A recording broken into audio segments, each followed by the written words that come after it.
نقص عليك أحسن القصص بما أوحينا إليك هذا القرآن وإن كنت من قبله لمن الغافلين.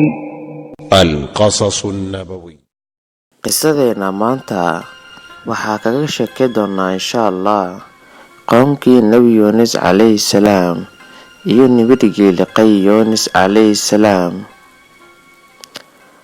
Nabiyullaahi Yunus calayhi salaam waxaa loo diray dad ku noolaa Naynawa oo ku taala Mosul ee dalka Ciraaq. Nabi Yunus calayhi salaam wuxuu dadkiisa ugu yeeray jidka Alle, yacni inay rumeeyaan Alle kaliya. Wuxuu u waaniyay si daran, laakiin way ka diideen oo qaadan waayeen baaqiisa. Waxa ay ka doorteen gaalnimo.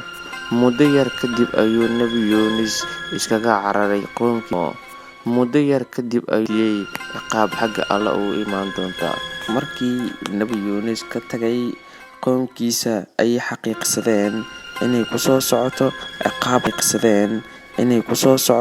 ciqaab xagga Allah ah, dhammaan oo ka toobad keeneen dambiyadooda oo markaasna muujiyeen ka xumaashahooda waxa ay sameeyeen ay faleen. Markaas dhammaan waxa ay suubka xoolaha oo soo dareersheen dhammaan caruurtooda iyo haweenkooda. Markaas ayay bilaabeen inay Alle weyne baryaan, yacni u toobad keenaan si dambi dhaaf u weydiistaan Alle weyne oo kaliya.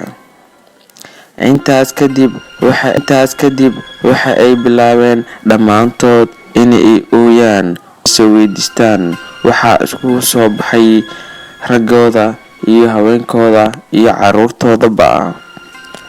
Waxa markaas ayuu Alle weyne u naxariistay kana celiyay ciqaabtii.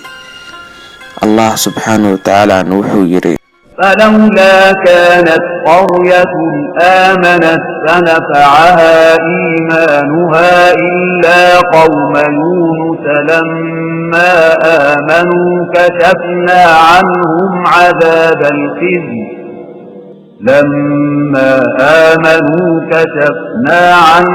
عذاب الخزي في الحياة الدنيا ومتعناهم إلى حين. waad ku mahadsan tahay daawashada muuqaalkan.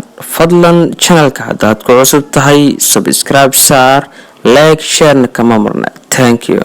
3 maalin kadib